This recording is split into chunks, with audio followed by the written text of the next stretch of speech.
este grupo religioso considera que dos individuos recibieron la ordenación como sacerdotes arónicos y que además más adelante también recibieron la ordenación del sacerdocio de Melquisedec. Y por supuesto, para respaldar esto, pues escribieron un nuevo libro aparte de la Biblia. Pero hermanos, nosotros estamos convencidos que la voluntad de Dios, la palabra de Dios está aquí, en las Sagradas Escrituras, en la Santa Biblia. Y dice en Apocalipsis que quien le añada a lo que ya está escrito, Dios va a derramar las plagas que se describen ahí sobre esas personas, sobre esos individuos. Pero también quien quite de la palabra de la profecía, dice, su nombre será quitado del libro de la vida. Por eso nosotros tenemos que concretarnos, tenemos que abocarnos a lo que la palabra de Dios nos dice aquí en las Sagradas Escrituras. No tenemos que buscar en otro lado, aquí tenemos. Si aún, dice el apóstol Pablo, si aún un ángel, si viniera otra persona, vinieran otros, o aún si un ángel les predicara un evangelio diferente al que os hemos predicado, dice, sea anatema. ¿Por qué? Porque la voluntad de Dios ha sido revelada ya en su palabra, a través de los profetas y a través de sus apóstoles en el Nuevo Testamento. Vamos a ver, en base a Éxodo capítulo 28 y 29, el sacerdocio, el oficio sacerdotal. Y así, hermanos, voy a entrar de lleno a este tema. No voy a leer estos dos capítulos, les encargo a que ustedes lo hagan después en su casa con mayor detenimiento. Vamos a hacer referencia solamente a algunos versículos de estos dos capítulos, de Éxodo 28 y 29, para sustentar lo que vamos a exponer en esta tarde. Y empezaremos diciendo, hermanos, que el sacerdocio era por designación de Dios. El sacerdocio era por designación de Dios. Ahí está escrito. Pero la idea es eso, hermanos. Encontramos ahí en el versículo 1 de Éxodo 28. Vamos a mantener abierta nuestra Biblia, por favor, buscando los pasajes que vamos a ir mencionando. Dice en Éxodo 28, versículo 1: harás llegar delante de ti a Aarón. Primero está hablando aquí Dios con Moisés, recuerden esto. Harás llegar delante de ti a Aarón tu hermano y a sus hijos consigo de entre los hijos de Israel, para que sean mis sacerdotes, a Aarón y a Nadab, Abiú, Eleazar e Itamar, hijos de Aarón. Tenemos que decir, hermanos, que no se podía aspirar al sacerdocio por preparación o ambición. ¿Qué se entiende por preparación o ambición? De decir, bueno, yo quiero ser sacerdote y voy a prepararme. Voy a ir a una escuela o voy a pedirle a otro sacerdote mayor, ¿verdad?, que ya tenga experiencia, que me enseñe el oficio. No era por preparación, no era por ambición, de decir, los sacerdotes les va muy bien. No tienen que trabajar en el campo, nada más tienen que trabajar allá en el tabernáculo, además se visten muy bien, comen muy bien. Yo quiero ser sacerdote para comer bien, para vestir bien, para no trabajar en el campo o en otro oficio. No, a la luz de la palabra de Dios no se podía llegar a ser sacerdote por preparación, por ambición, ni siquiera por mérito propio. Era Dios mismo quien determinaba a quién o a quienes quería como sus sacerdotes. Y ahí podemos ver en el versículo 1, en el versículo 3, en el versículo 4, y en el versículo 41 de Éxodo 28, donde Dios dice, para que sean mis sacerdotes, mis sacerdotes. No para que sean los sacerdotes del pueblo, no para que sean los sacerdotes de la familia de Leví, no para que sean los sacerdotes de la familia de Aarón, no para que sean los sacerdotes de alguna familia en particular, sino Dios dice, van a ser mis sacerdotes, me van a servir a mí, dice el Señor. No van a servir a una familia, no van a servir a un individuo, no van a servirse a sí mismos, dice Dios, van a servirme a mí, porque van a ser mis sacerdotes. Entonces es importante esto, que el sacerdocio en el Antiguo Testamento era Dios quien determinaba quiénes iban a ser sus sacerdotes, y dejaba Dios bien claro que era para servirle a Él, no para servirse a sí mismos, no para servir a los intereses de particulares, no para servir a los intereses de determinados individuos o determinadas familias, sino era para servirle a Él. Desde un principio, Dios eligió a Aarón y a sus hijos, y ellos pertenecían a la tribu de Leví. Incluso sabemos por la palabra que Dios escogió a la tribu de Leví para que ministraran en el tabernáculo, para que pudieran auxiliar a los sacerdotes en el tabernáculo, los cantores, todos los que se encargaban de preparar ahí el altar, de limpiarlo, incluso de preparar a los animales que se iban a ofrecer como sacrificio. Tenían que ser los levitas. Los levitas incluso eran los que transportaban el tabernáculo, todas las partes del tabernáculo, las tablas, las basas, las cuerdas, las estacas, lo que se utilizaba ahí, ¿verdad? El altar de bronce, todo eso tenía que ser transportado por los levitas. Pero los sacerdotes eran los que ministraban ahí dentro del santuario. Y aunque Aarón era de la tribu de Leví, Dios escogió a la familia de Aarón y sus hijos.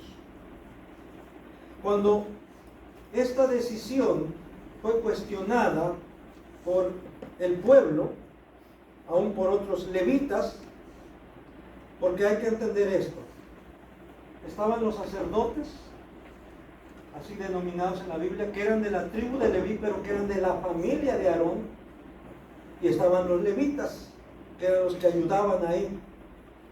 Pues dentro de los mismos levitas había quienes aspiraban al sacerdocio, que no se conformaban con servir en el atrio del tabernáculo, que no se conformaban con ayudar o servir a los sacerdotes, sino ellos mismos querían ser también sacerdotes.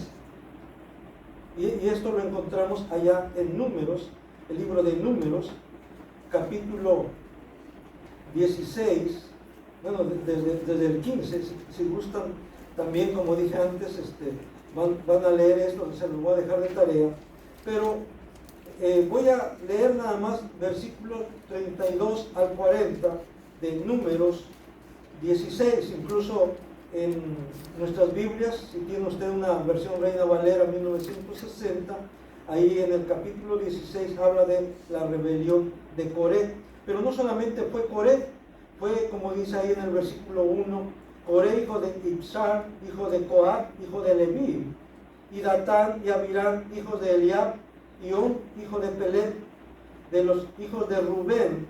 Ahí vemos a uno de la tribu de Rubén también, que conspiró en contra de Aarón.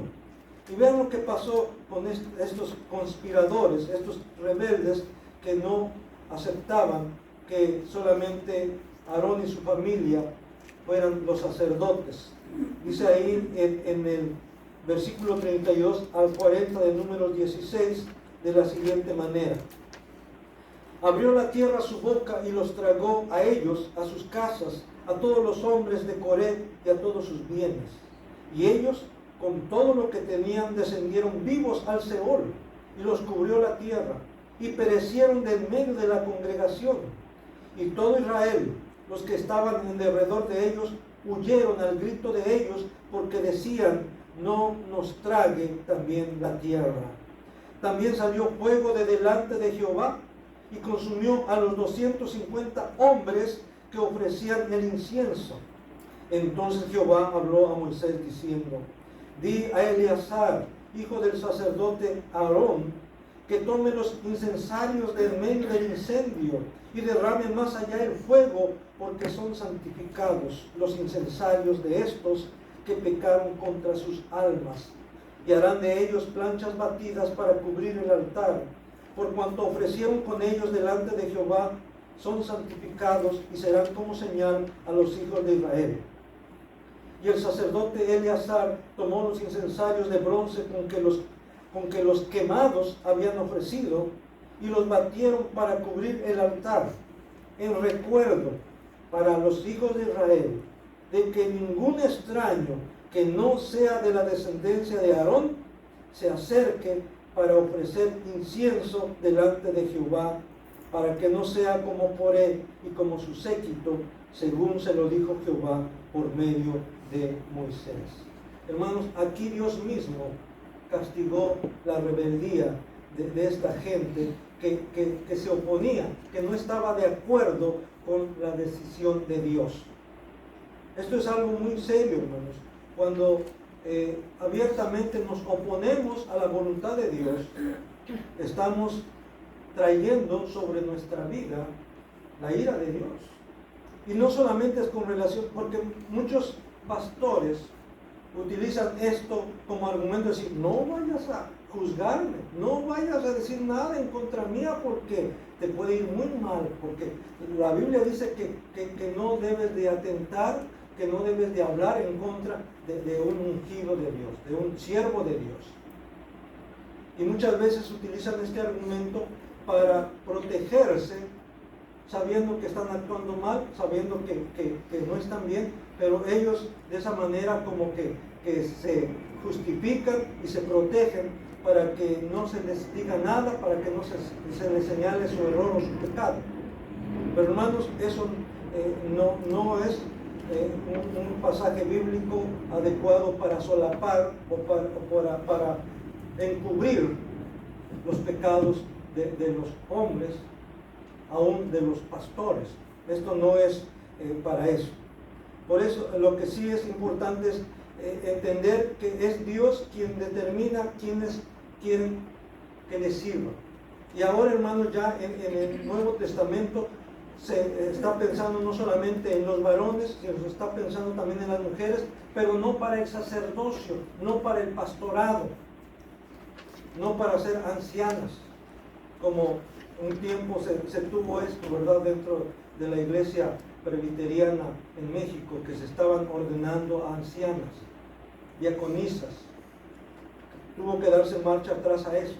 Pero sí, hermanos, recuerden, y eso lo vamos a ver más adelante, que ahora en Cristo, tanto hombres como mujeres, somos sacerdotes. Tenemos el oficio de sacerdotes y de profetas también, sin que tengamos una ordenación para ello, sin que se nos impongan las manos.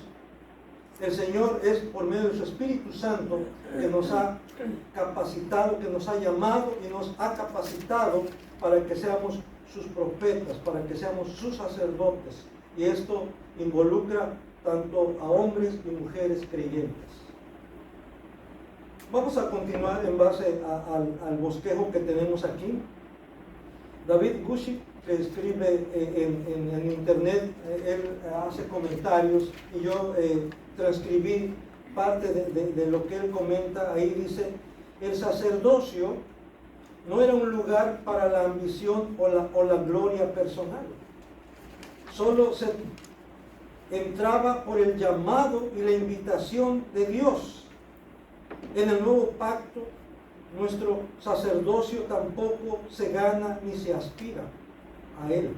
Somos sacerdotes debido a nuestro nuevo nacimiento en la familia sacerdotal de Jesús. Y cita primera de Pedro 2:5, donde dice que ahora nosotros, como casa espiritual, dice Pedro, ¿verdad?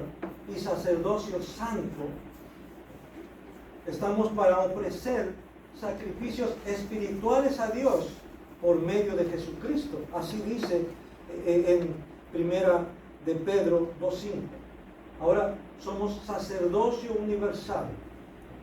Somos sacerdotes para ofrecer, y otra vez digo, aquí está hablando solamente para los varones, sino para las mujeres, para ofrecer sacrificios espirituales a Dios por medio de Jesucristo. Y esos sacrificios espirituales son oraciones, son alabanzas, son acciones de gracias, expresiones de gratitud a Dios. Son como ofrendas delante de Dios. Y citando al apóstol Pablo en Romanos capítulo 9, versículo 16, podemos decir que así que no depende del que quiere ni del que corre, sino de Dios que tiene misericordia. En segundo lugar, hermanos, el sacerdocio requería unción, consagración y santificación. En el versículo 41 de Éxodo 28, volvemos otra vez a Éxodo capítulo 28. El versículo 41 dice: y con ellos vestirás a Aarón tu hermano y a sus hijos con él, y los ungirás y los consagrarás y santificarás para que sean mis sacerdotes. Aquí en el capítulo 28, todo el capítulo habla acerca de las vestiduras de los sacerdotes. Esto, si Dios permite, vamos a hablar de ello el próximo domingo. El significado de algunos de los implementos de las vestiduras de los sacerdotes, no de cada una de ellas porque nos llevaría mucho tiempo, pero sí de algunos elementos de las vestiduras de los sacerdotes. Hoy vamos a concretarnos, a hablar más acerca del sacerdote y su persona. Y en este caso dice que el sacerdocio requería unción, consagración y santificación. Versículo 41 dice: y con ellos vestirás a Aarón tu hermano y a sus hijos con él, y los ungirás y los consagrarás y santificarás para que sean mis sacerdotes. Aquí viene una definición breve de lo que significa ungir, consagrar y santificar. Ungirás describe el derramamiento del aceite sagrado sobre la cabeza, en este caso sobre la cabeza de Aarón y de sus hijos, representando la obra capacitadora del Espíritu Santo para llevar a cabo su ministerio. Esto se llevó a cabo más adelante con los reyes de Judá e Israel. Entonces, el ungir con aceite significaba que Dios estaba apartando a esa persona para un oficio, pero a la vez la estaba capacitando. En este caso, el aceite representaba la unción del Espíritu Santo, capacitando en este caso a los sacerdotes, más adelante capacitando a los reyes. Consagrar describe el lavamiento del cuerpo con agua, representando así la limpieza y perdón de los pecados, en este caso de Aarón y de sus hijos. ¿Por qué? Porque Dios le dice a Moisés: vas a lavar a Aarón y a sus hijos. Antes de vestirlos con las vestiduras santas, deben ser limpios, deben ser lavados. Luego santificarás. Y aquí cito a Morgan, un comentarista, dice: se refiere a la separación espiritual, moral y física del sacerdote de toda contaminación. La idea es que mantenerse limpio de manera íntegra para poder estar delante de Jehová, para poder estar delante de Dios. Y aquí, hermanos, en base a Éxodo 29, versículos 12 y 21, vamos a leer en el capítulo 29 de Éxodo, versículo 19 al 21. Éxodo 29, 19 al 21. Dice así: tomarás luego el otro carnero, y Aarón y sus hijos pondrán sus manos sobre la cabeza del carnero, Y matarás el carnero, y tomarás de su sangre, y la pondrás sobre el óvulo de la oreja derecha de Aarón, sobre el óvulo de la oreja de sus hijos, sobre el dedo pulgar de las manos derechas de ellos, y sobre el dedo pulgar de los pies derechos de ellos, y rociarás la sangre sobre el altar. Y sigue diciendo ahí el versículo 21. Y con la sangre que estará sobre el altar y el aceite de la unción, rociarás sobre Aarón, sobre sus vestiduras, sobre sus hijos y sobre las vestiduras de estos, y él será santificado, y sus vestiduras, y sus hijos, y las vestiduras de sus hijos con él. Aquí, hermanos, dice que vas a tomar de la sangre del carnero y vas a ponerlo en el lóbulo de la oreja derecha de Aarón, y por supuesto en la oreja derecha de sus hijos, en el lóbulo. Luego también, que dice, en el pulgar, en los pulgares de sus manos derechas. Y luego también en los pulgares de sus pies, de sus pies derechos.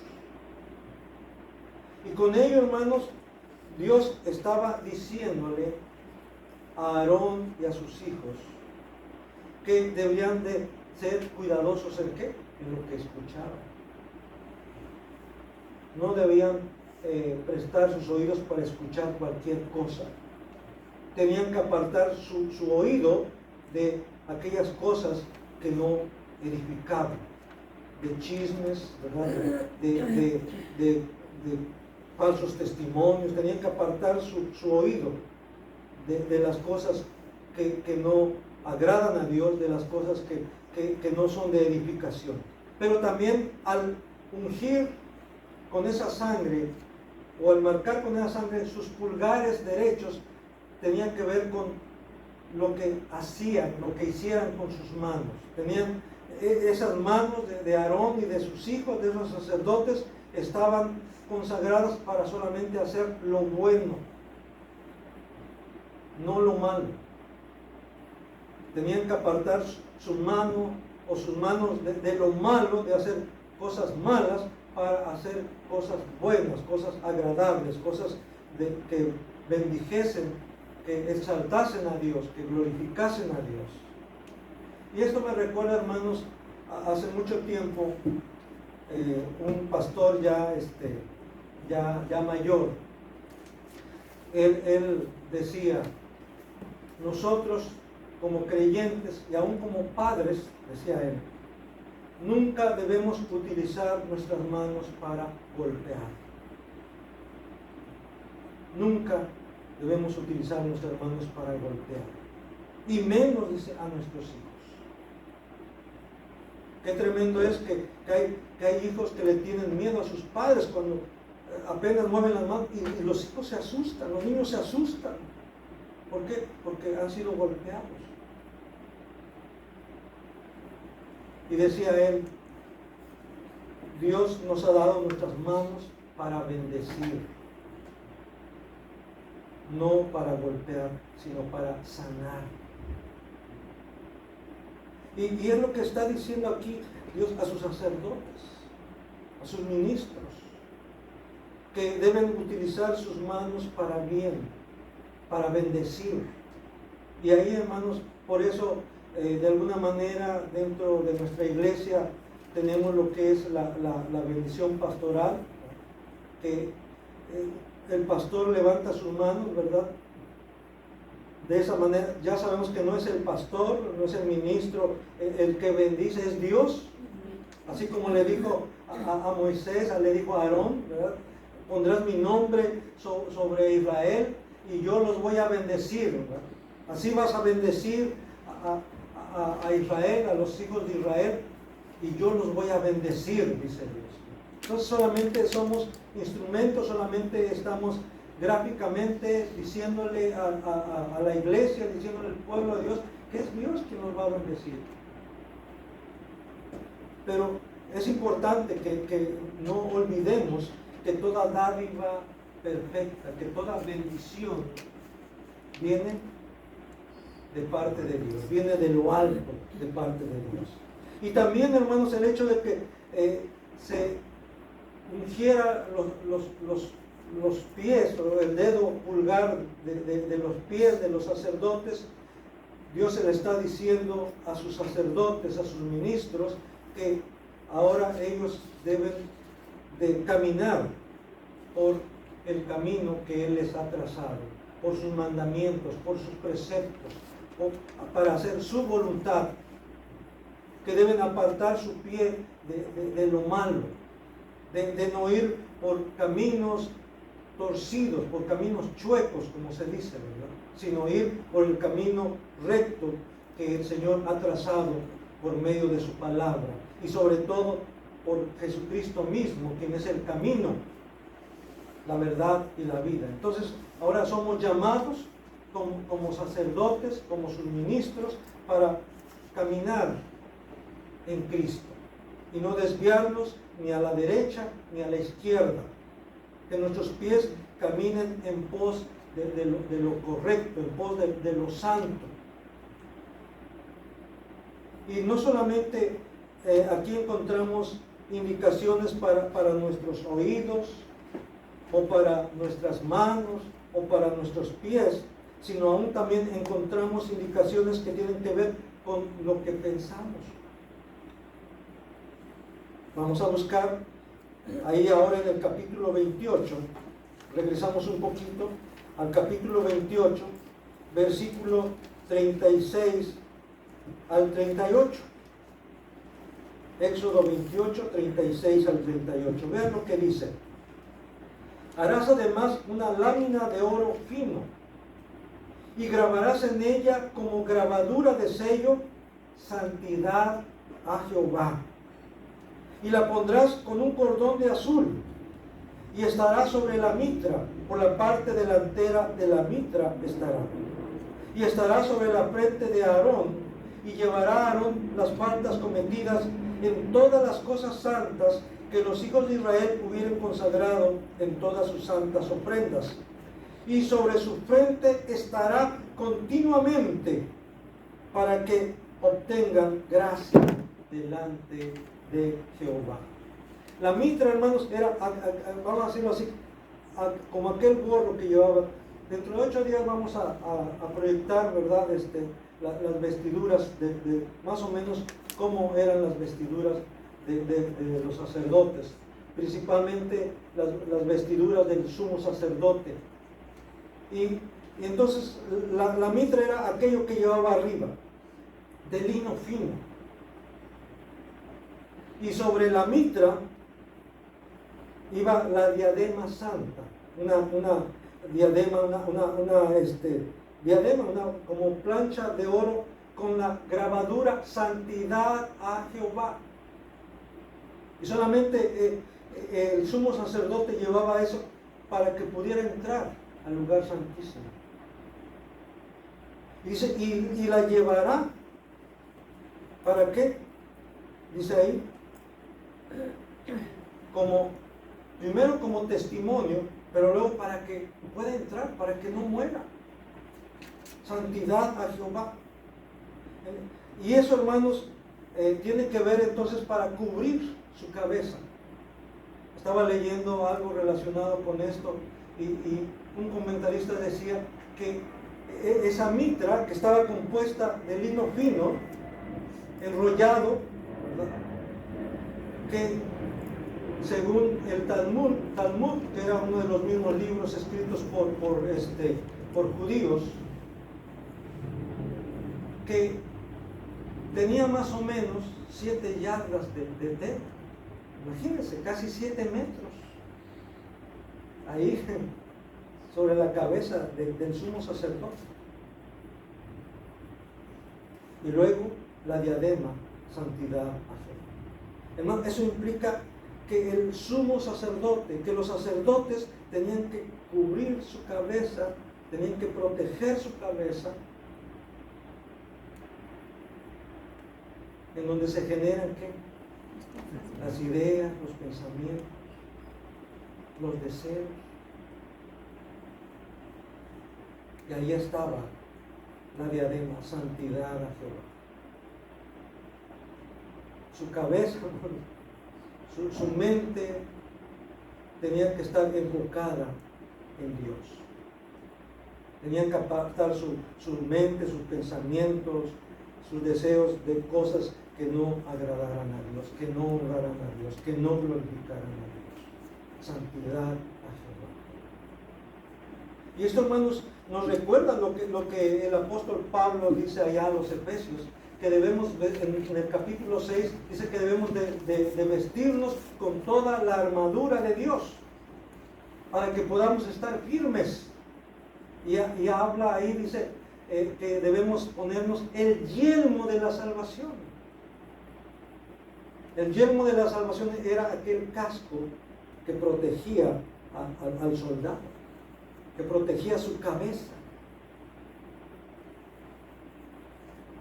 Luego habla de coraza para cubrir el pecho, o sea, los órganos vitales.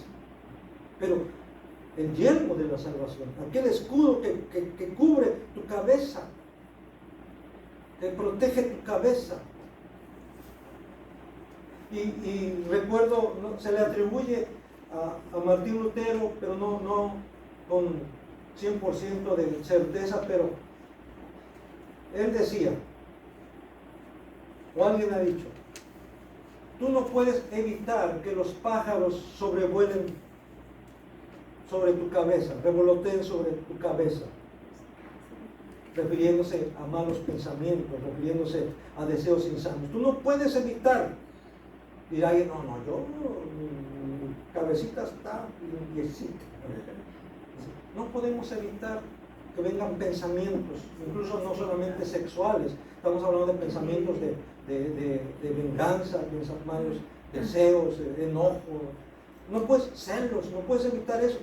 Pero decía, pero sí puedes evitar que aniden sobre ellos. O sea, que se queden ahí. Eso sí puedes evitar. Entonces tenemos que proteger nuestra cabeza, nuestra mente, nuestros pensamientos, nuestro corazón, con la coraza de justicia.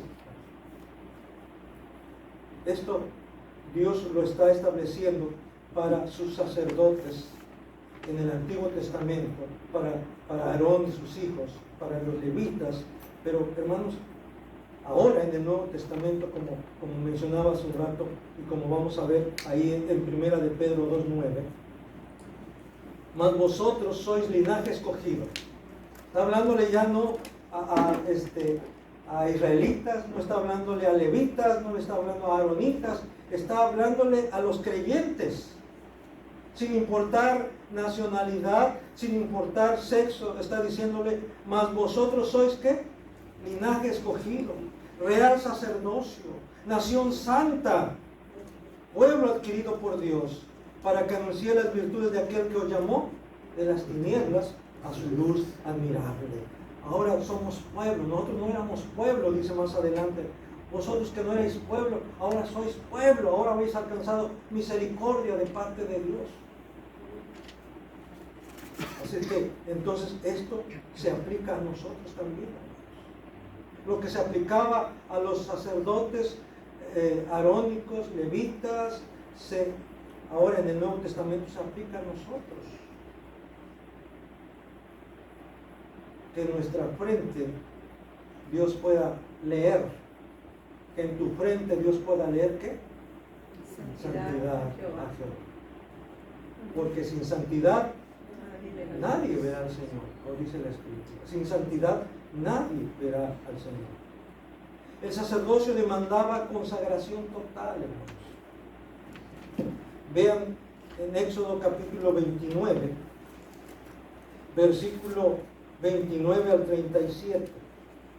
Éxodo 29, del 29 al 37. Voy a darle lectura, hermano. Y como ustedes verán ahí en su boletín, dice que esta es la primera parte de la exposición. Y sí, hermanos, vamos a hacerlo en partes por cuestión del tiempo y también por cuestión de que es mucho material que Dios nos proporciona en su palabra.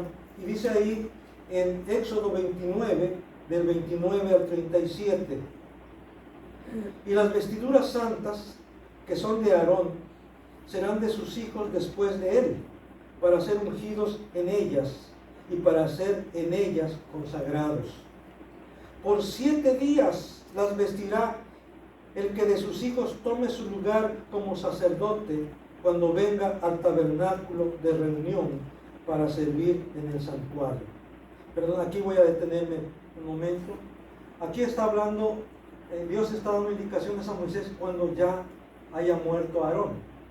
Uno de sus hijos tenía que sucederle como sumo sacerdote.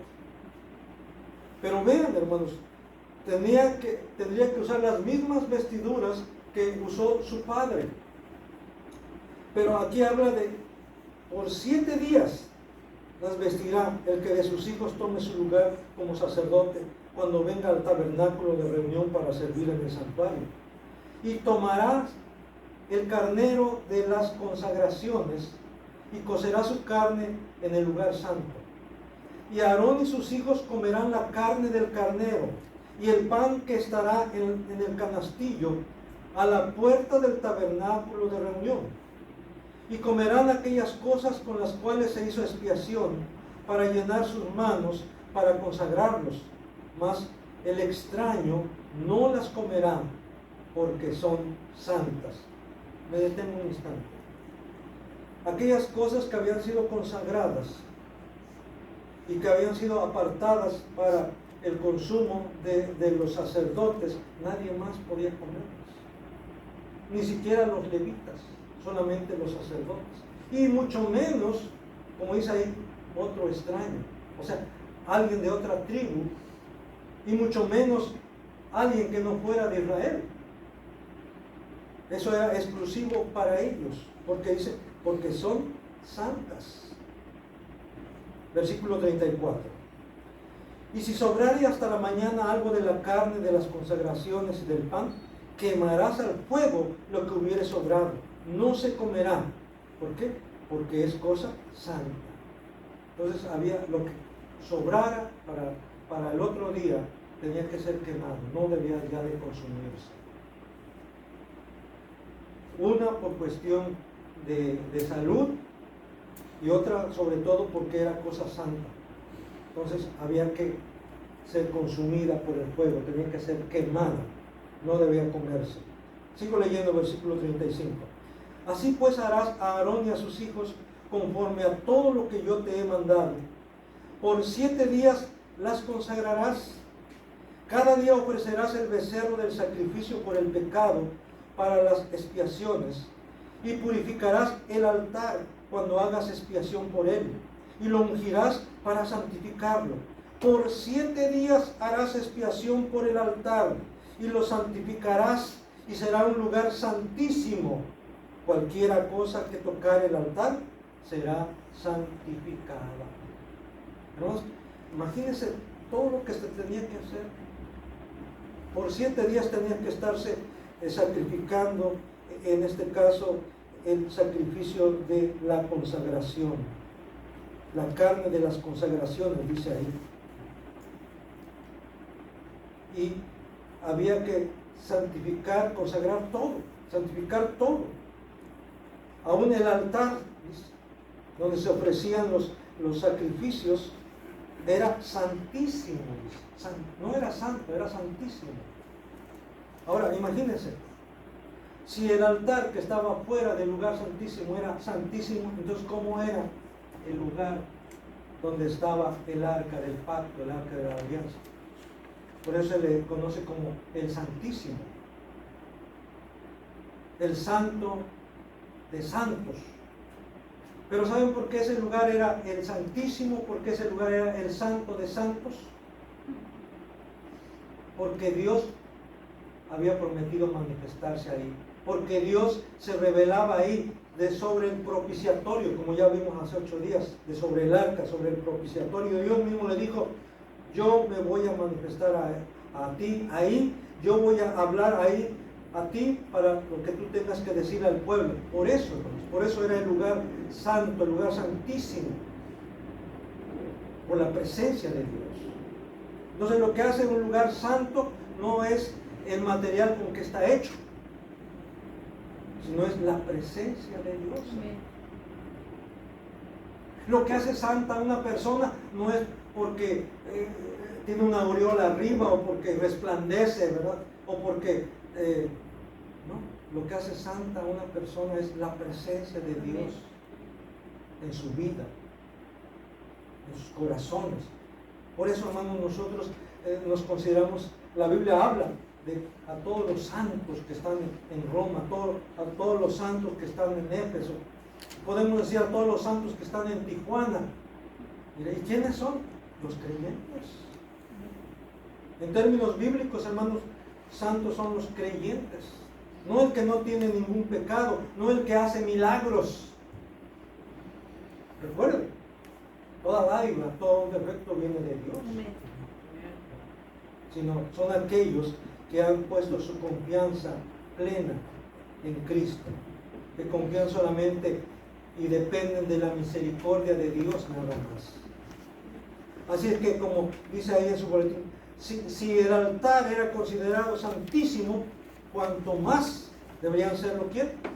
Los sacerdotes.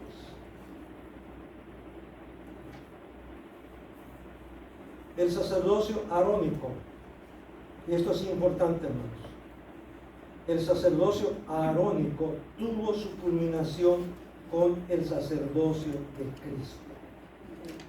Qué triste y qué tremendo es que hay quienes consideran que vino Juan el Bautista a dos individuos allá en el bosque. Usted puede investigar en internet a qué me estoy refiriendo, ¿verdad? Y que Juan el Bautista le concedió a estos dos hombres el sacerdocio arónico. Y que ellos dos se bautizaron por orden o por indicaciones de Juan el Bautista.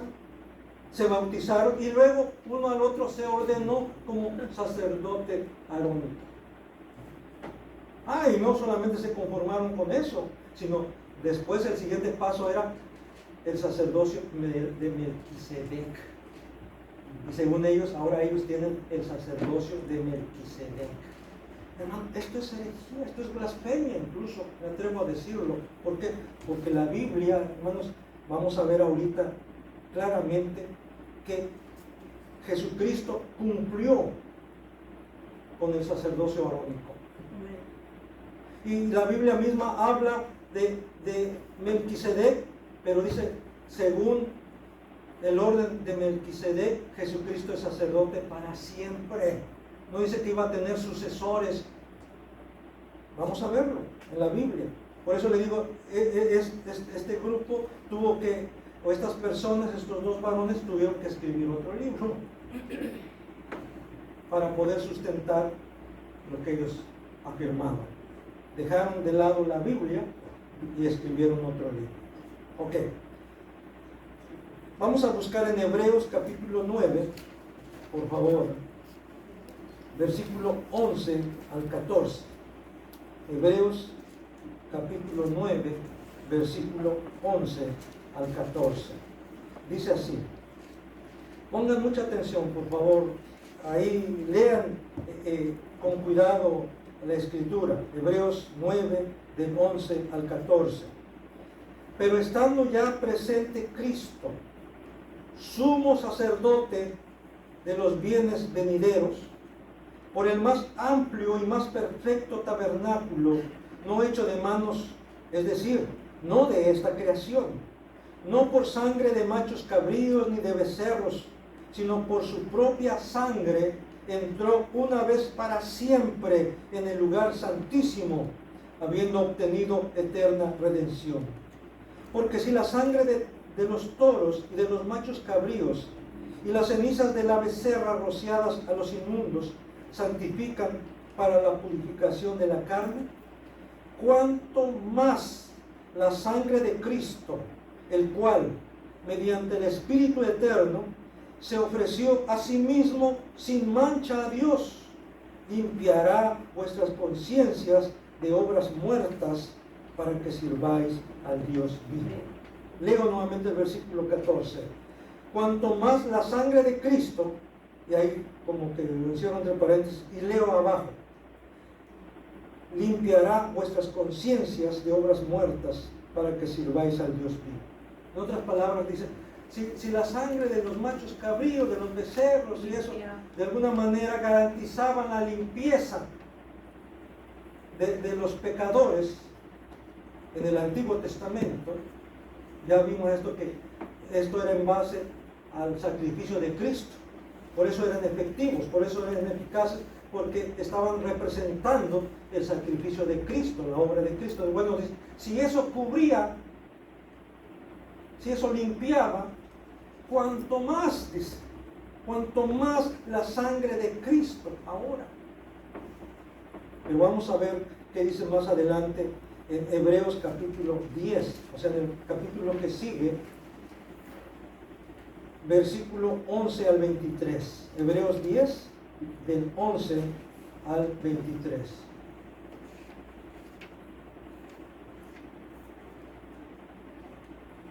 Dice, y ciertamente todo sacerdote, aquí antes debo detener, el autor a los Hebreos, el que escribió Hebreos, está escribiendo en el primer siglo de nuestra era,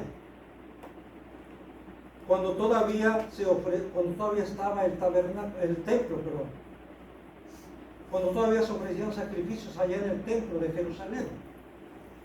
Lo menciono porque para entender el contexto. Entonces, por eso dice que todavía se ofrecen sacrificios en ese contexto, ¿verdad? Entonces, sigo leyendo. Y ciertamente dice, todo sacerdote está día tras día ministrando y ofreciendo muchas veces los mismos sacrificios que nunca pueden quitar los pecados.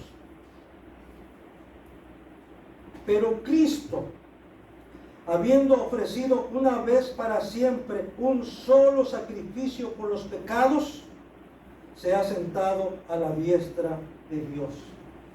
De ahí en adelante, esperando hasta que sus enemigos sean puestos por estrado de sus pies. Porque con una sola ofrenda hizo perfectos para siempre a los santificados.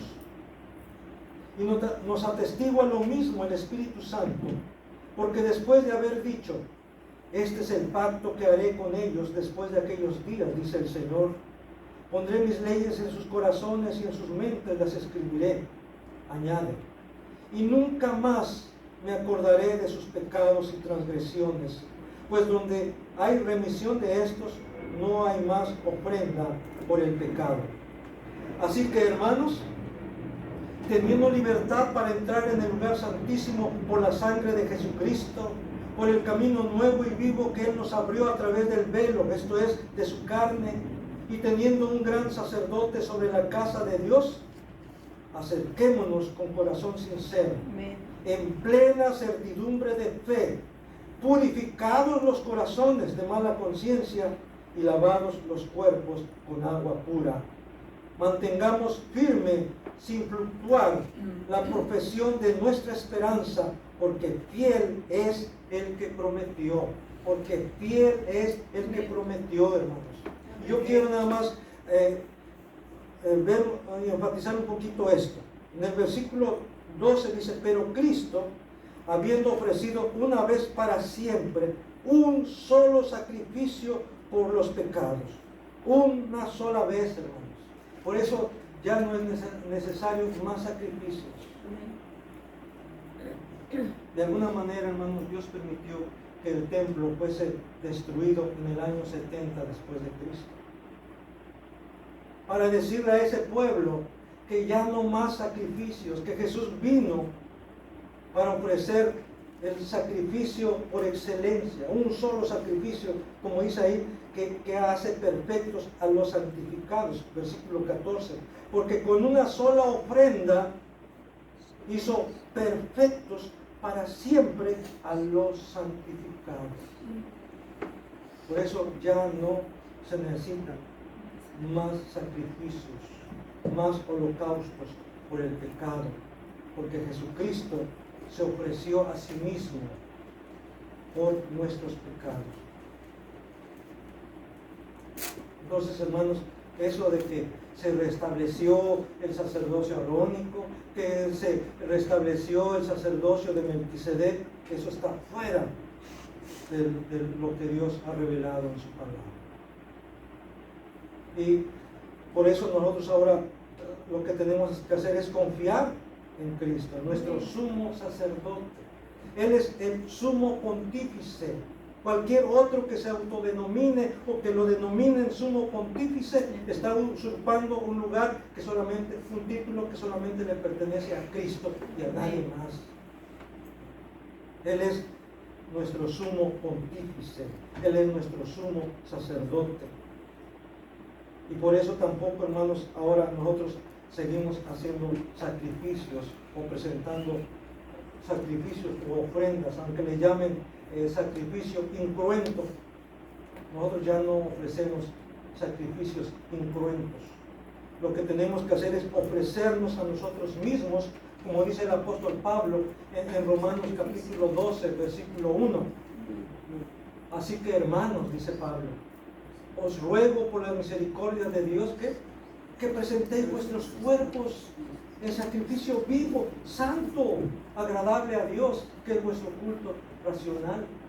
No os conforméis a este siglo, dice, sino transformaos por medio de la renovación de vuestro entendimiento. Ahí está la mente, el entendimiento, la cabeza. ¿Para qué? Para que comprobéis cuál es la buena voluntad de Dios, agradable y perfecta. La voluntad de Dios, ¿qué es? Agradable y perfecta. Y Dios quiere que andemos en su voluntad. Amén, hermanos. Amén. Que así sea.